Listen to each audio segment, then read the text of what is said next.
bagian akhir ini terkait sama pemimpin yang tangguh. Ya. Nah, ada satu pepatah menarik atau ungkapan menarik dari Lao Tzu dan ada satu lagi dari Nabi Muhammad SAW ya. Dari Lao Tzu ya, knowing other is intelligent, knowing yourself is true wisdom, mastering other is strength, mastering yourself is true power. Jadi memang sebuah kecerdasan kalau kita itu mengetahui orang lain. Tetapi ada hal yang lebih tinggi dibanding kecerdasan, yaitu wisdom. Ketika apa? Ketika kita itu mengenali diri kita sendiri, memahami diri kita sendiri.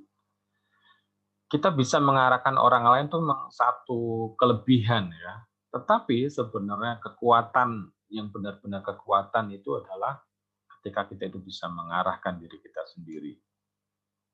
Jadi untuk kemudian menjadi seorang pemimpin, itu dimulai dari kita itu memahami diri kita, lalu kemudian memahami orang lain. Mengarahkan diri kita sendiri, lalu kemudian mengarahkan orang lain.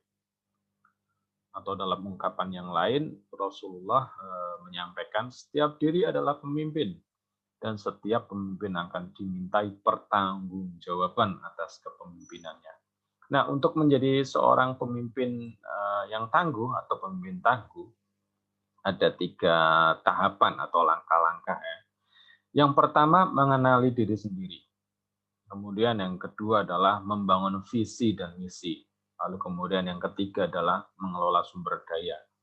Nah, ini level ketika sangat dasar sekali untuk kemudian kita itu menjadi seorang pemimpin, yaitu dimulai dari mengenali diri sendiri, dimulai dari memahami visi dan misi hidup kita sendiri, dimulai dari kemudian mengarahkan seluruh sumber daya yang kita miliki untuk mencapai visi dan misi yang sudah kita tetapkan.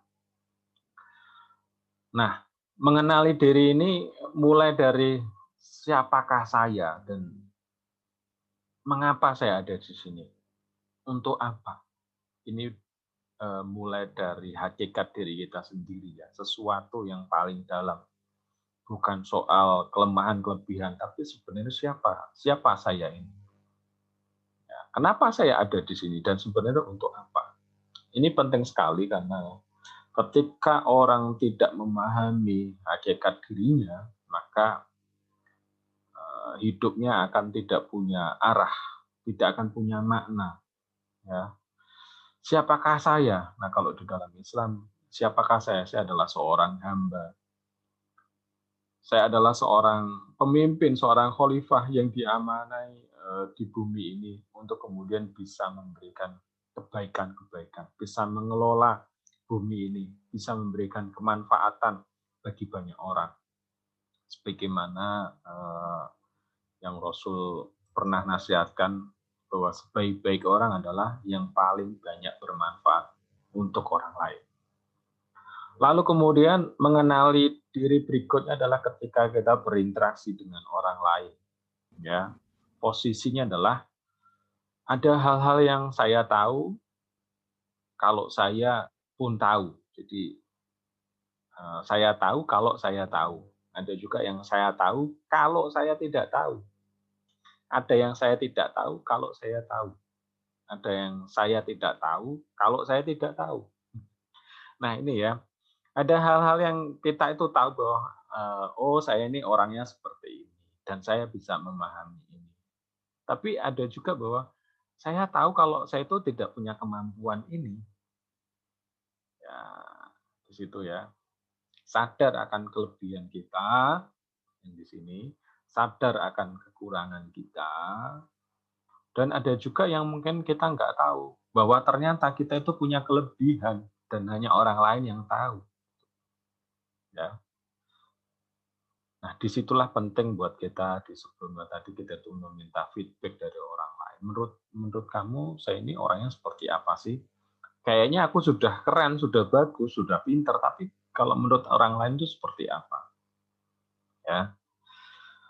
Jangan sampai kemudian kita sudah menganggap diri kita tuh hebat, luar biasa, tetapi menurut orang lain ternyata tidak seperti itu.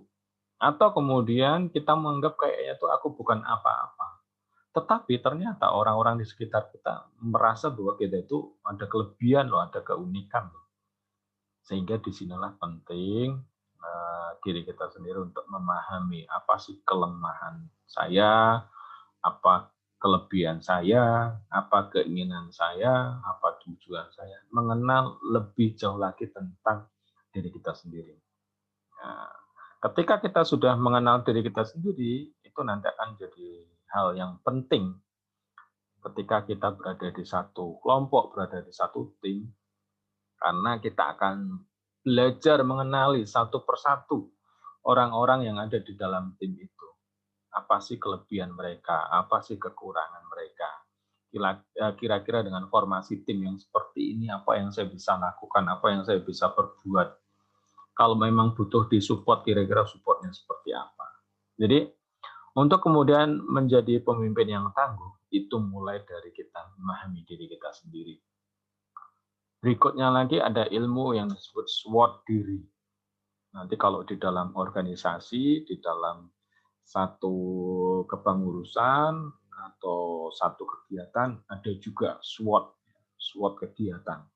Nah, SWOT diri, apakah kekuatan saya? Apa yang jadi kelebihan saya? Nah, kita bisa tengok nih pengalaman-pengalaman kita, prestasi-prestasi kita dari zaman dahulu kira-kira apa?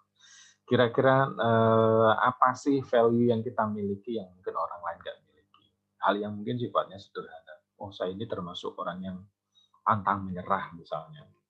Sekalipun pernah gagal, tapi saya berusaha untuk bangkit lagi dan ternyata bisa. Nah, bisa tengok nih pengalaman-pengalaman masa lalu. Baik yang buruk ataupun yang baik. Oh, ternyata itu prestasi saya bagus di sini. Nah, itu jadi kekuatan. Ya. Bisa juga kemudian kita pahami nih kelemahan kita. Apa sih kekurangan kita?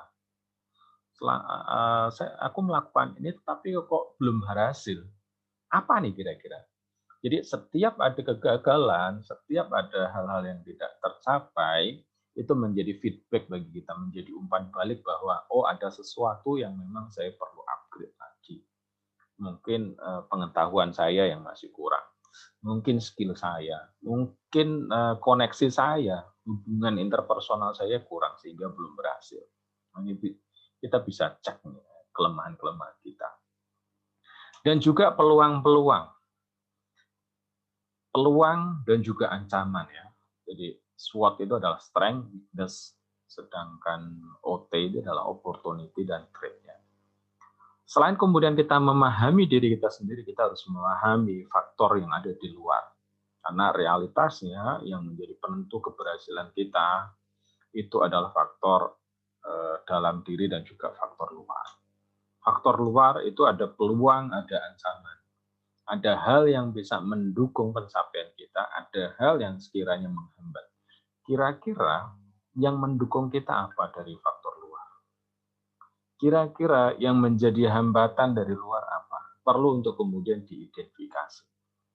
Misalnya, kalau secara personal, saya ingin cita-cita saya nih, saya ingin ke luar negeri. Nah, kekuatan saya apa? Saya ini termasuk orang yang rajin. Kelemahan saya, tetapi saya kurang bisa bahasa Inggris. Nah, peluangnya apa? Ada peluang. Peluangnya apa?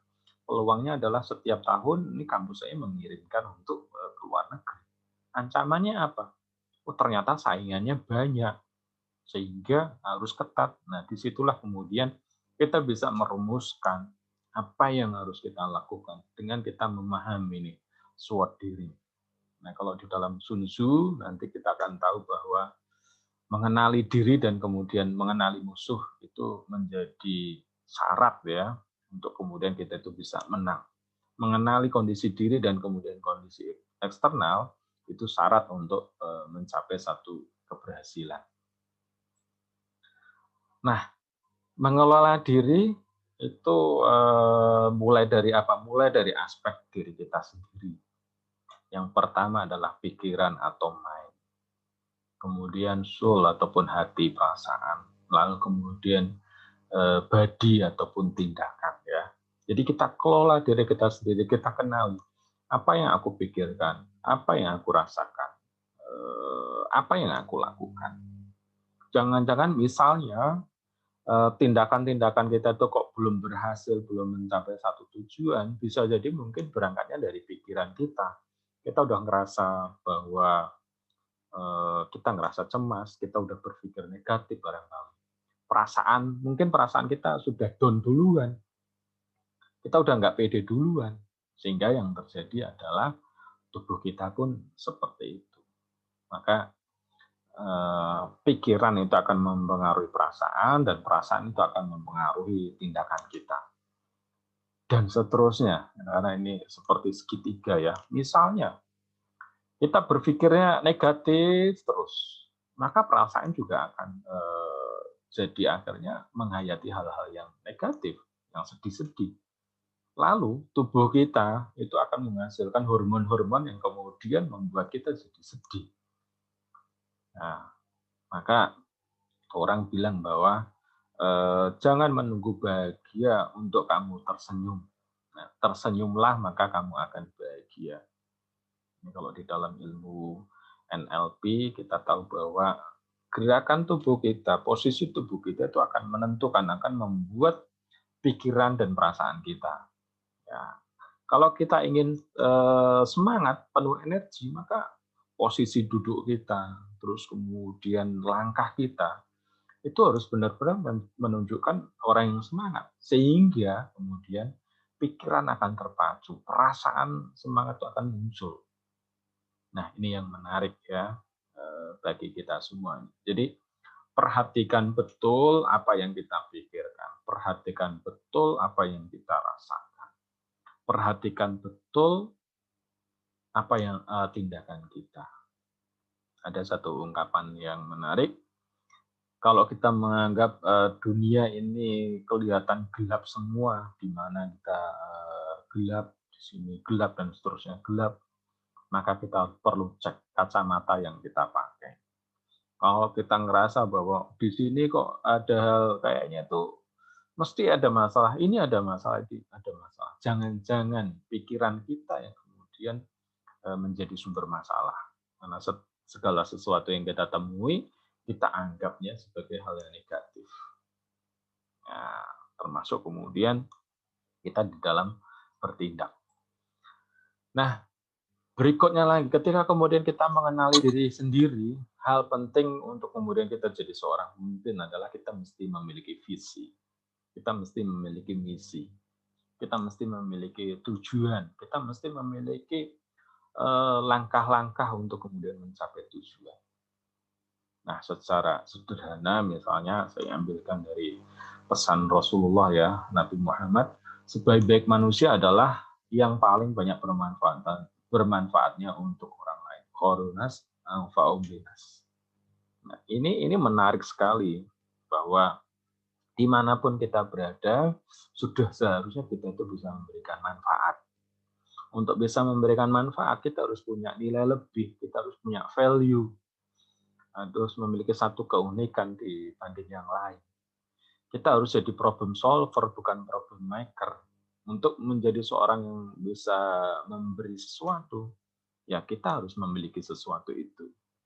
Atau kalau dalam pepatah Jawa, urip iku urup. Hidup ini bukan sekedar menyala, tetapi juga menerangi.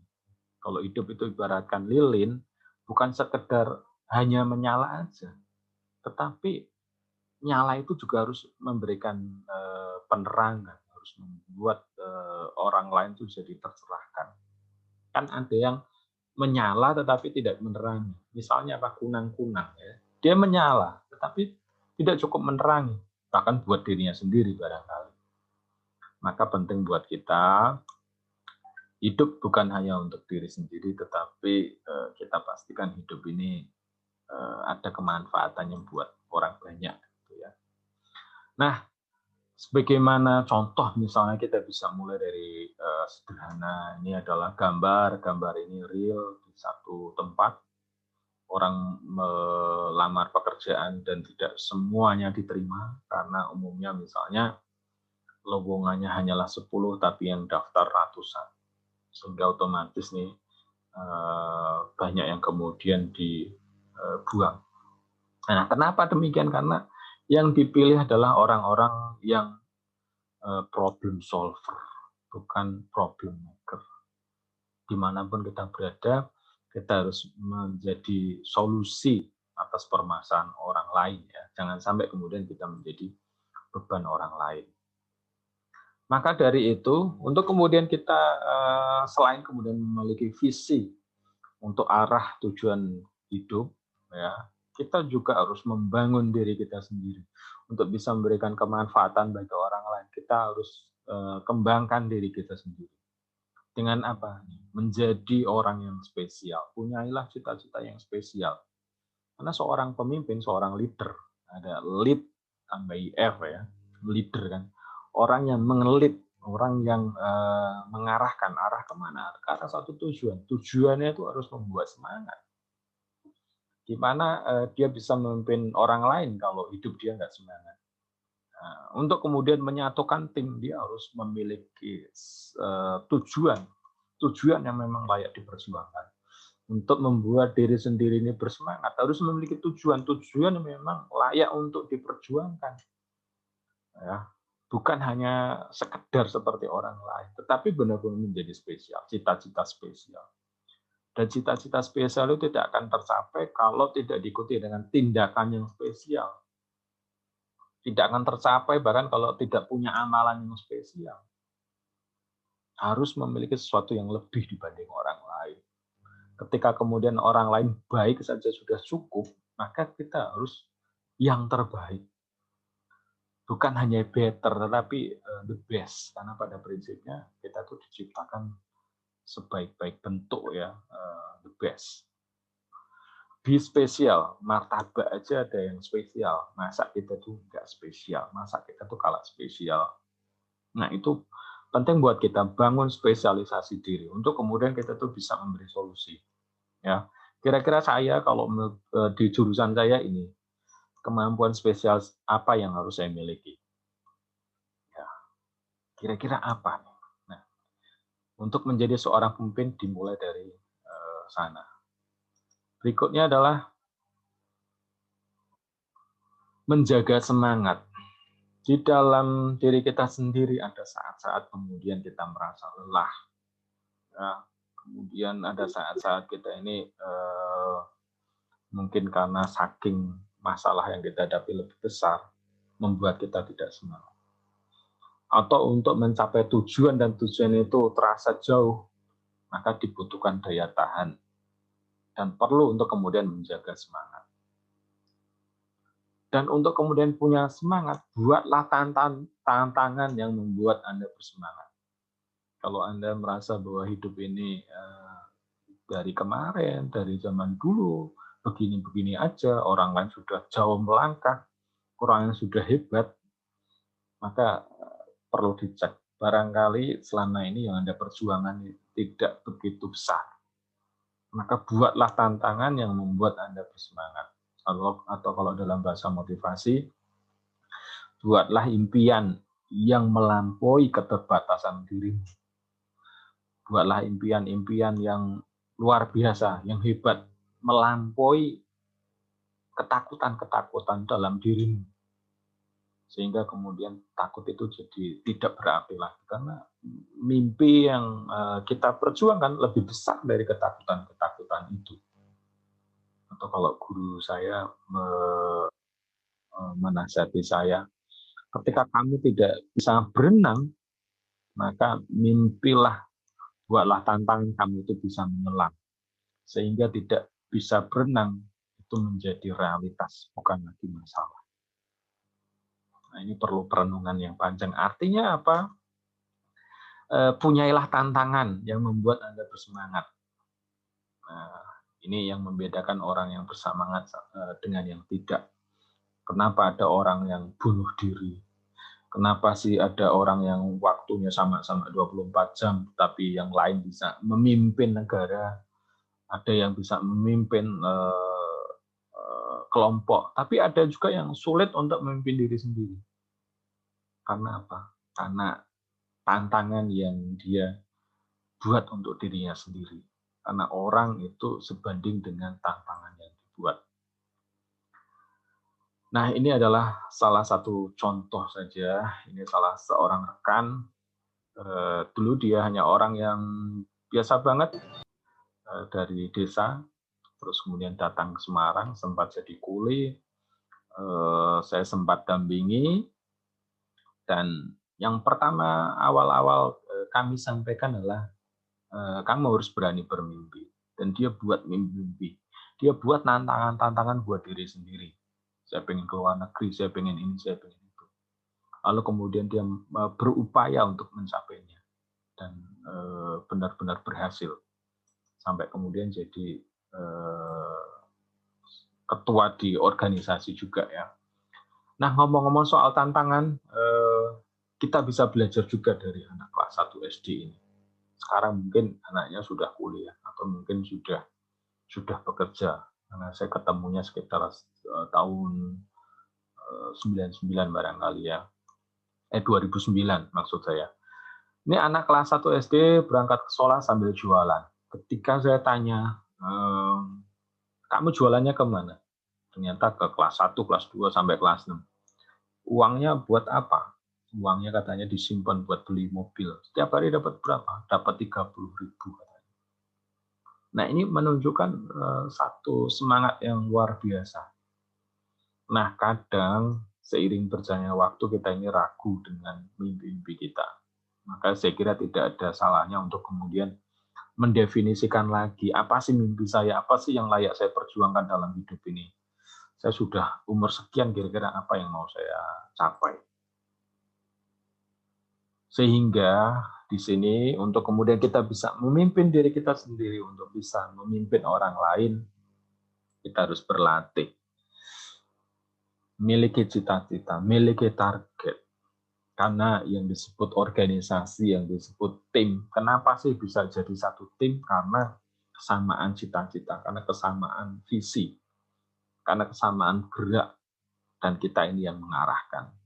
Maka penting buat kita untuk kemudian memiliki target dan kemudian memulai untuk mewujudkannya.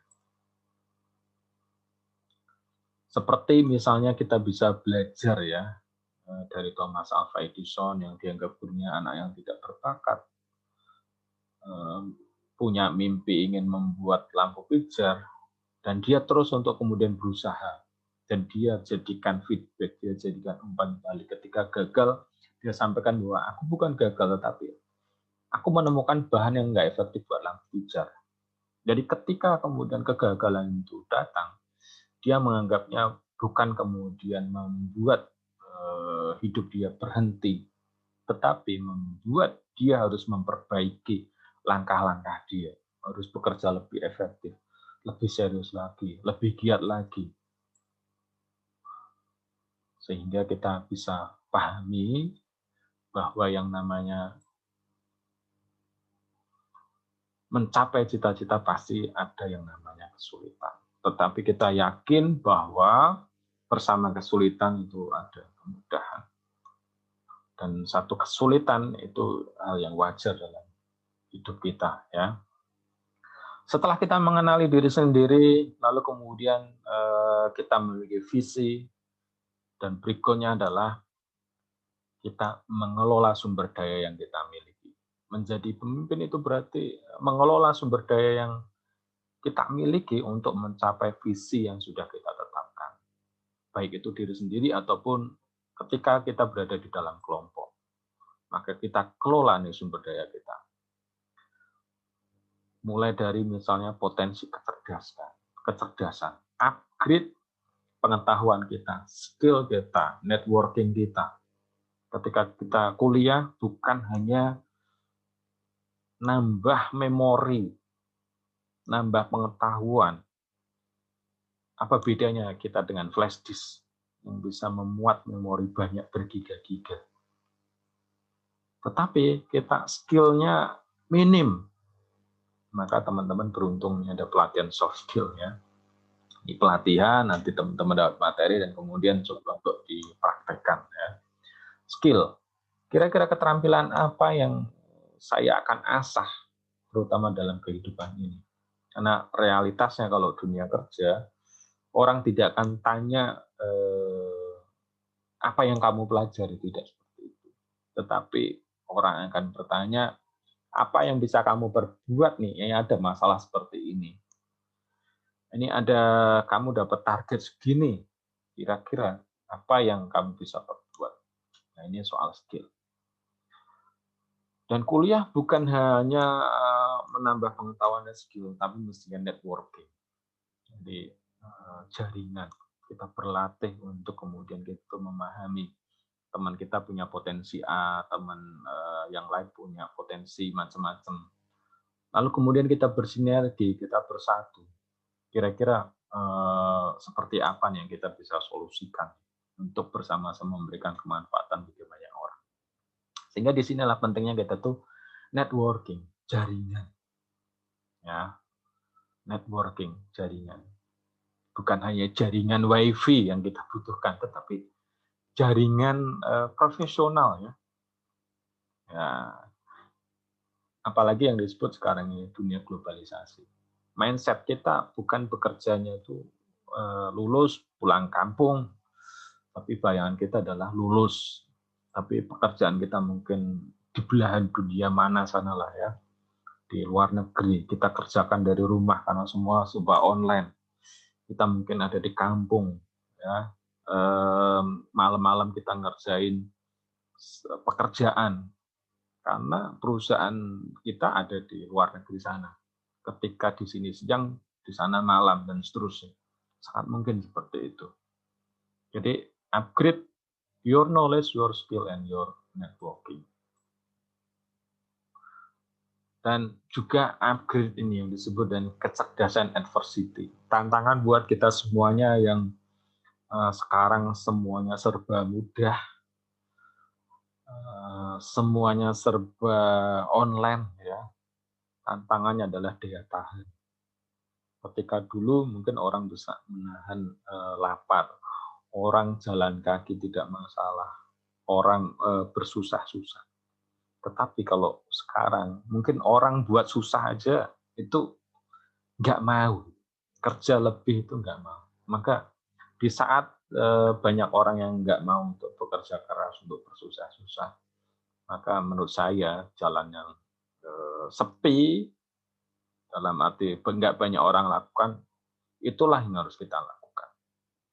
Dan ada 3 tipe orang nih yang kita bisa cek. Yang pertama tipe quitter. Ini orang yang mudah menyerah. 2 tipe camper, ini semangatnya rendah. Dan 3 tipe climber, ini suka tantangan. Jadi ketika misalnya ini digambarkan seperti orang naik gunung, orang yang quitter itu adalah misalnya kita ajak, yuk kita naik gunung. Dia akan bilang, ngapain juga naik gunung. Ntar naik juga turun. Ini orang-orang yang mudah menyerah. Dan saatnya kita bisa memilih teman-teman kita yang mudah menyerah, yang dikasih tantangan, bahkan dia mundur sebelum kemudian ada tantangan, dan dia nggak mau. Nah, pokoknya gini aja lah. Atau tipe camper, yuk kita naik gunung, oke, ikut, tetapi kemudian ketika cuman beberapa belum sampai kemudian puncak, dia udah berhenti. Udahlah aku di sini aja, kayaknya udah enak. Ini orang-orang yang tipenya adalah comfort zone, orang-orang yang apa namanya ya, ketika diajak untuk kemudian melakukan lebih, itu susah. Ya gini aja, kayaknya kita udah cukup, ngapain harus lebih.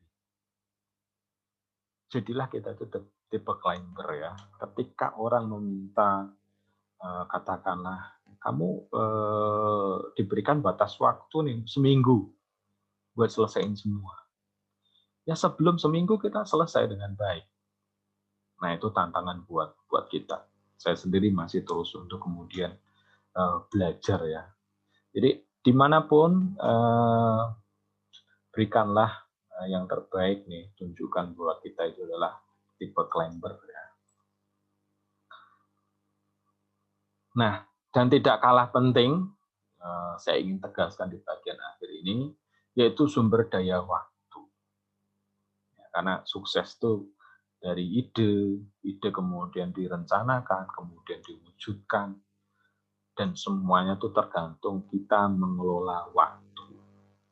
Sejauh mana kita mengelola waktu itu akan penting. Ya. Nah, memimpin diri sendiri ataupun memimpin kelompok itu tidak kalah pentingnya adalah kemampuan kita mengelola waktu. Ada hal-hal yang kemudian misalnya kita harus diberikan tugas nih, tim kita harus menyelesaikan tugas dengan segera. Disitulah kita harus mengelola waktu dengan baik. Ada saat-saat kemudian kita ini, pengen itu. Disitulah kita mesti mengelola waktu kita. Maka saya ingin tegaskan bahwa menjadi seorang pemimpin yang tangguh itu mulai dari kita memimpin diri kita sendiri, barulah kemudian kita itu memimpin orang lain. Gimana kita bisa memimpin orang lain kalau kita itu kesulitan memimpin diri kita sendiri? Nah, demikian paparan dari saya. Mudah-mudahan bermanfaat. Kita bisa lanjutkan untuk sharing-sharing ya.